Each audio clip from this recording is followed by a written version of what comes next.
This is where my trip went from overtly pleasurable to downright terrifying. And I began to feel very conflicted about what to do. I just kept repeating how I'd rather die than be out in the open any longer.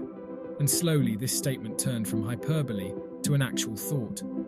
Once I realized that I was seriously considering suicide, my mind began to panic, wondering why I could not muster the energy to just walk to food like my friends were.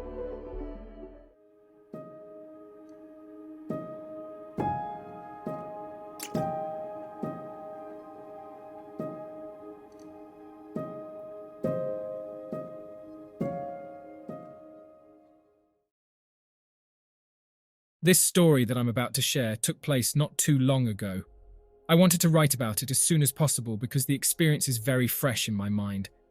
Acid is one of those drugs one absolutely cannot underestimate. No matter how big your ego is or how tough you think you are, acid will tear it down and bring you to your knees while you grovel in awe of the beauty in the world, all while contemplating deeper thoughts than you thought your brain could muster.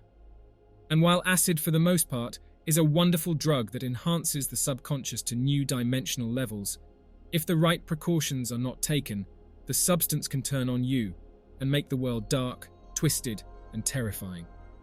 This latest trip I had gave me glimpses of both sides of the drug, and while for the most part, the trip was positive, due to my lack of preparation, I took a peek into the world of the dreaded bad trip, and am now infinitely more respectful of this molecule because of it.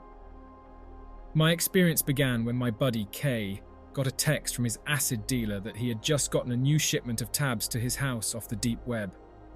I'd had 5 experiences with acid before this, the last of which took place about a month and a half before this trip. That last trip had been my highest dosage yet, around 400 UG, and had been overwhelmingly positive for me. Because of this, I was itching to get my hands on some more Lucy and foolishly assumed that this trip couldn't be any less positive than the one before it. Kay, my other friend E, and I set aside a Saturday to trip on this new batch of acid. We decided we were going to tell our parents we were going over to our other friend's house for the day, when in fact we were going to go down to the small park that is a mile or two away from Kay's house. I was slightly nervous about this decision because that left us out in the open for the entire trip without a safe house to retreat to. But my ego took over and told me that nothing could ever go wrong with my acid experience because I knew how to handle myself. This was my first big mistake. My next mistake was not eating anything on the day of the acid trip. It was around 1 o'clock when we dropped, and I had not eaten breakfast or lunch and had no sound means of obtaining food for the entire trip.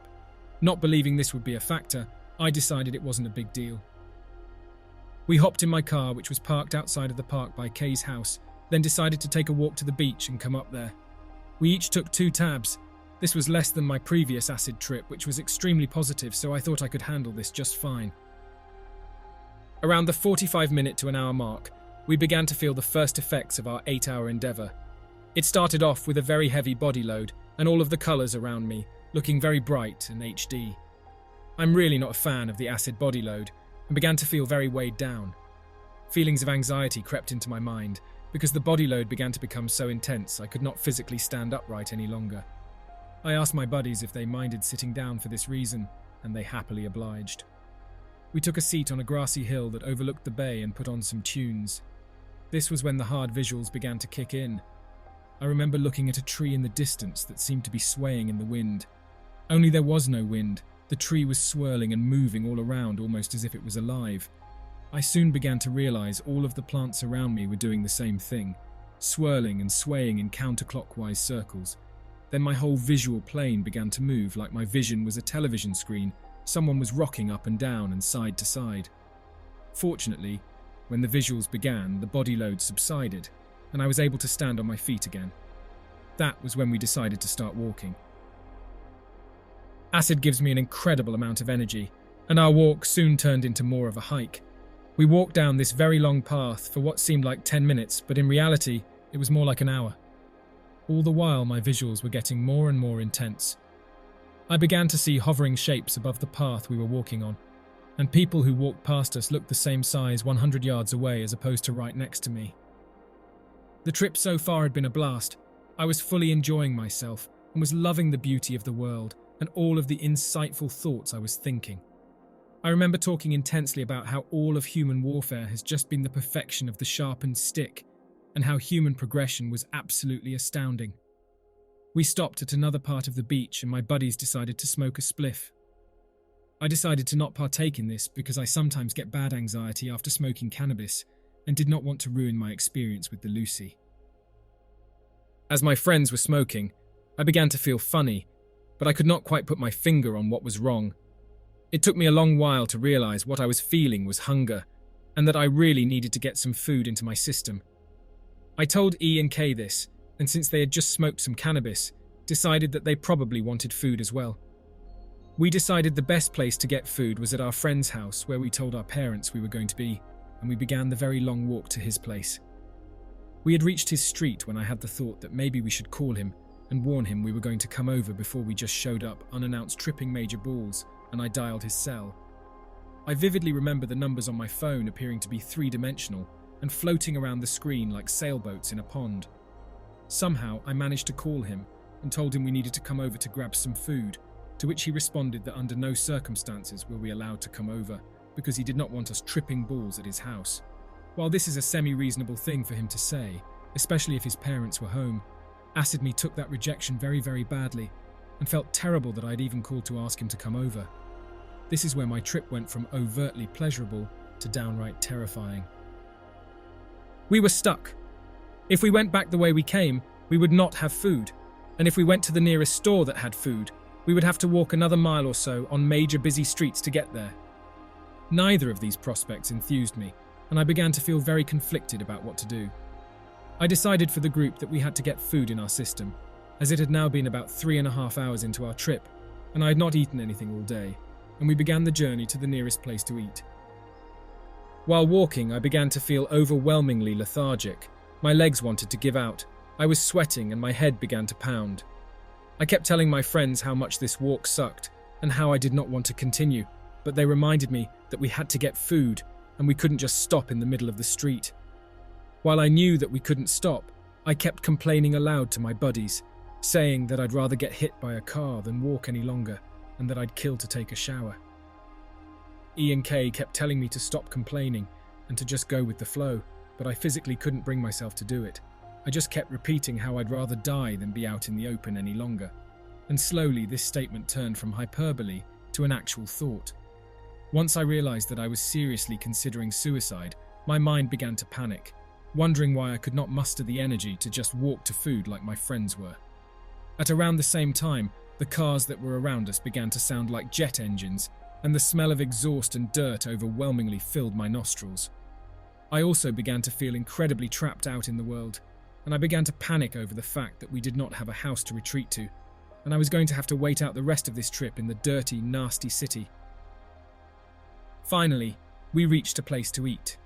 I watched as the face of the man who was making me my sandwich contorted into grotesque positions, and how the meatballs he was putting into the bread looked utterly disgusting.